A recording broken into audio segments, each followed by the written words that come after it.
Right, hi guys. Typically I don't really look into YouTube stuff, maybe what you call like drama or anything like that, because I'm just not interested in it. I'm a grown adult, and a lot of it is just nonsense, in my opinion. But this is something that genuinely made me really angry when I found out about it because it's something quite close to home. There's a YouTuber called Imallex who recently is, well, in the last few years, was a hugely successful YouTuber, making a lot of money off the Pride community, making a lot of money off, being just a big face on this platform, especially in the UK scene, and a fairly well respected individual in that scene. Why am I making this video? Well, because he's just released a new video giving a quote unquote explanation for the things he's done. Now, if you aren't aware of the things this man has done, sorry, I'll lower my voice because I'm getting overly frustrated. The things he's done are things that I would consider unacceptable. He threatened to beat his partner at the time, now ex-partner, with a brick across the head. There are multiple receipts of him verbally abusing her in ways that are completely unacceptable in a relationship, in my opinion. Now, I appreciate there are certain relationships where that kind of abuse is like pet play or something like that. It wasn't. It was just verbal abuse, and the things he was saying basically were like, just shut up and lay down like the dog you are. And it was, I paraphrased there, but it was something like that, and saying he doesn't care about her and that, he's famous and that his opinion basically matters more than her, his thoughts matter more than her, and that she's actually very insignificant compared to him. Now, that is just grandiose narcissism. Sure, you could say that's not that bad, but I think the threats of significant violence, there were also allegations of doing that which is unconsensual. That's going to trigger senses on this platform and probably a lot of people in the audience. I'm not going to say the words. But as someone that's gone through that thing, I find it really insufferable. And that's putting it tamely, that this person is able to come back and make money and, still probably living off millions that he's accumulated, or they've accumulated, so I'm not aware of their pronouns, off this, right? Now, it's another one of those things as well, because they've made a lot of money off the Pride community, and there's a lot of allegations about them, and, at the end of the day, this is just hearsay, that they're not actually part of it, and you know what, at the end of the day, is that serious? No, but I think it's pandering to that market while also not being a part of it is really, really disingenuous, because you're taking advantage of people that are looking for a space to kind of be around those that are similar. In my experience, at least, it's nice to be around those who aren't gonna judge you on that level. Like, I mean, obviously, I'm always going to be judged. We're all always going to be judged about things, but it's nice to have that baseline of like, oh, you don't think I'm a complete gorbzoid because we're surrounding ourselves with people that are slightly similar. And I'm not saying echo chambering. I've always said it's never good to echo chamber. I made a video about this a while ago about how like niches and kind of communities are actually on the whole maybe not the best thing ever. But I think back on track, at least, taking advantage of a community that is very much kind of in itself, comfortable, and wanting to find like minds, just on that level, just on the pure level that you're part of the community and you want to have that security, safety in numbers and whatever, to then kind of be able to go on with your life and move on. I think taking advantage of that, if he has done that, and that is all alleged, is horrific. Now, I'm going to get onto the meat and bones here of the things I'm actually really genuinely flabbergasted at. There is a lot of evidence with this, and I've talked about it before with the whole Mason Greenwood thing. I'll speak about it again, about this Imallex fella. Person, sorry. They've made threats to someone's welfare. They've threatened to potentially put someone into a vegetative state by hitting them across a head with a brick. And you could say, oh, he's not actually going to do it, he's just saying that. Like, that's the problem, though. You don't say to someone in this way, I'm going to batter you with a brick. Especially your other half, who is come out since and expressed her emotional angst, her terror, being around this person. You've put people into positions that they shouldn't be in, purely out of your own narcissism, out of your own inflated self-importance that you've built up from where? The internet telling you, oh, Alex, I really like your videos, mate. And yeah, I really like it when you make fun of Kavos and you try and cancel your friends. And this is going back way back when I was a lot younger and I'd interact with YouTube a lot more, certainly on that drama level. Alex tried to ruin someone's life by saying that they'd done the things he's actually ended up doing, ironically. And yeah, tried to ruin that person's life.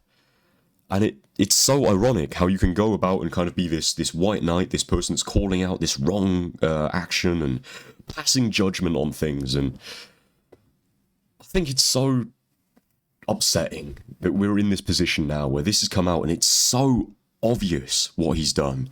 There's so much evidence of what he's done. And yet, the results of which are actually negligible.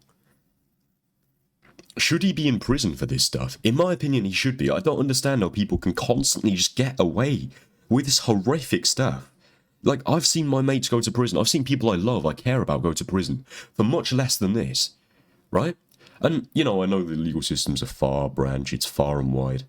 And what they went to prison for was nothing similar to this, to be honest. It was whatever, we won't get into it. But I think the problem is we're seeing more and more, and it's always been the case, but we're seeing more so with social media and receipts being a lot more available, rather than just being tabloid papers that are putting it out, that people are, behind closed doors, obviously human.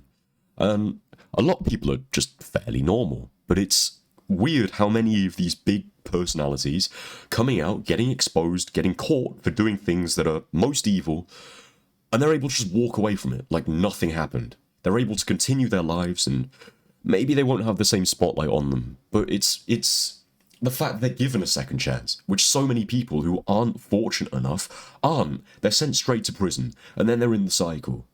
And we know how the prison cycle works in the UK. We know that when people are in there, life changes, you see the world differently, and you're in with a completely different group of people, feeling a completely different sort of way, and you haven't got that freedom. And it is abysmal to me that people like Alex, people like Mason Greenwood, people like that are able to just walk free on the streets, knowing that 90% of people that walk past them on the street, know who they are, know exactly what they've done, and they're able to just walk free. It's disgusting. I'm raising my voice and I'm getting quite overly frustrated, and I'm sorry about that, but this is something that really, really irks me. As someone that's been a victim of stuff, I mentioned earlier, there is a certain amount of kind of terror you get on the street when you know, like, I'm not in that area anymore, but you could walk past someone that's done something to you like that. And it's I know we're in a world now where the word trigger is used very liberally, and maybe people do read too much into mental health issues. I'm not sure. Maybe there is too much pandering to it these days. I'm not sure. I'm not here to make that judgment. But what I will say is if I ever see someone like Mason Greenwood or I'm Alex on the street or something like that, I will probably freeze up a little bit. I'll be like, damn, you're just able to walk free after what you've done. And it's a level of disgust I have that people are just able to get on with their lives, are able just to kind of continue and move on after doing evil deeds.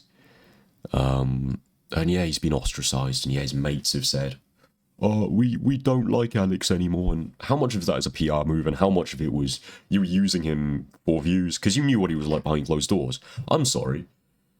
There are some people, and granted, in life that are like your peripheral mates or in and around you, but if you're working with someone regularly, you know what kind of person they are. You might not know that, because I doubt they're just running around boasting to people about that, but you know what kind of people they are.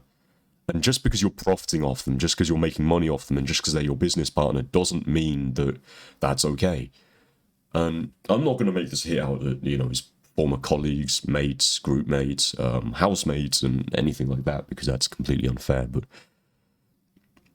it brings me a level of sadness that people can be around people like that and not call it out, even in private. You don't have to go on the internet and make a whole, hoo-ha about it.